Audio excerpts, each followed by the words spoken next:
Mesdames et messieurs, bienvenue dans l'invité du jour. Le Parlement rwandais vient d'ouvrir la voie à une possible révision de la Constitution. Le mardi 14 juillet 2015, les deux chambres ont en effet approuvé une initiative populaire dans ce sens, signée par plusieurs millions de Rwandais. Cette réforme, si elle aboutit, devrait permettre au président Paul Kagame de briguer un troisième mandat, une éventualité que rejette toute l'opposition rwandaise. Mais comment faire pour que le Rwanda ne sombre à son tour dans une crise politique? Pour en parler, nous recevons l'opposant rwandais Bernard Ntaganda. Il est le président du Parti social Imberakuri. Il est notre invité du jour.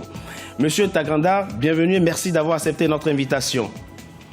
Je vous en prie, merci. Alors, plusieurs millions de Rwandais sont à l'initiative de cette réforme constitutionnelle. Qu'est-ce que ça change pour vous? Et pour nous, ça n'a rien changé parce que ce qui est en train d'être fait ici au Rwanda, c'est un complot contre la Constitution. C'est un plan déjà initié par le FPR. C'est un plan déjà conçu il y a des preuves. Je vais vous rappeler que cette démarche de changer la Constitution a été évoquée le lendemain de l'élection présidentielle du président Paul Kagame, c'est-à-dire au cours du mois, je pense, du juillet 2010. Donc vous êtes en train de dire que c'est le président Paul Kagame lui-même qui est à la manœuvre, qui a initié cette initiative populaire? Je dis que c'est le parti FPR qui est derrière ce coup de ce changement de la Constitution parce que on l'a déjà dit, ce n'est pas le peuple rwandais qui est derrière ce changement de la Constitution.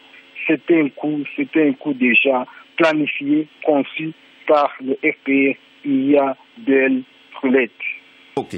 Alors, Monsieur Ntaganda, est-ce qu'aujourd'hui, le vrai problème au Rwanda, ce n'est pas plutôt comment faire pour avoir une élection libre et transparente et un fichier électoral fiable? Est-ce que la question centrale est effectivement la limitation du mandat présidentiel, mais la question vaut aussi pour les autres pays?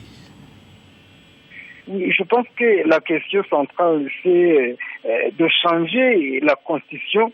Vous voyez que nous avons déjà une Constitution qui a été remise à lambeaux à plusieurs reprises par des révisions intempestives.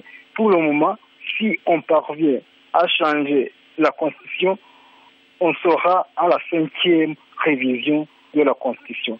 Donc, le problème qui se pose, c'est un problème de principe, c'est un problème de la légalité. Pourquoi on doit changer la Constitution? L'autre problème, c'est le timing. On est déjà à la fin du mandat du FPR.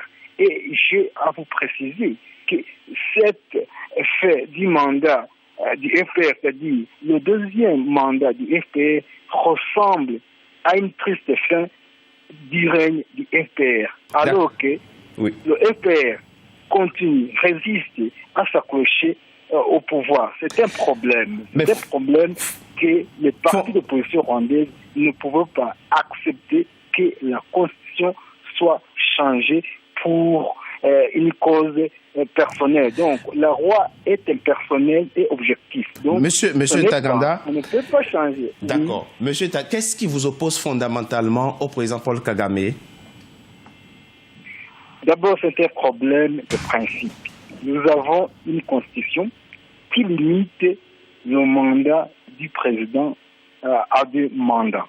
C'est-à-dire que c'est un problème constitutionnel. On ne peut pas changer la Constitution pour l'intérêt d'une seule personne. Pour l'opposition, pour le parti PS. Outre la question, on est en train de faire. Outre cette question, outre la question de la limitation du mandat présidentiel, qu'est-ce qui vous oppose fondamentalement au président Paul Kagame? Qu'est-ce que vous proposez d'autre au peuple rwandais et que le président Paul Kagame ne propose pas? Je rappelle que votre pays, le Rwanda, fait aujourd'hui figure de bon élève en matière de gouvernance sur le continent avec, entre autres, un taux de croissance de 8%. Qu'est-ce qui, fondamentalement, vous oppose à la politique de Paul Kagame? Je vais vous corriger. Le Rwanda n'est pas un modèle, à moins que vous nous disiez que le Rwanda est un modèle dans la violation des droits de l'homme. à moins que vous disiez que le Rwanda était modèle dans la monopolisation du pouvoir, à moins que vous disiez que le Rwanda était un pays où on a la corruption jusqu'au sommet de l'État. D'accord. Pour le moment, le Rwanda fait figure des maillots faibles dans la promotion des droits de l'homme dans la sous-région. Donc, je vous en prie, le Rwanda n'est pas un modèle. Et qu'est-ce qui va se passer maintenant si la réforme aboutit? Je pense qu'à l'état actuel des choses, on ne peut pas dire que le changement va aboutir. J'ai à préciser, ce n'est pas le peuple rwandais qui est derrière ce changement. Nous avons un parlement qui est acquis à FPR et Montagny. Nous avons un parlement qui est à dominance FPR. C'est un parlement où on n'a même pas une minorité de blocage. C'est-à-dire que les propositions du FPR vont passer comme une lettre à la poste. Donc voilà vous appelez pour le moment. Vous appelez M. Ntaganda à une plus grande démocratisation des institutions et de la vie politique au Rwanda. C'est cela votre message? Vous dites?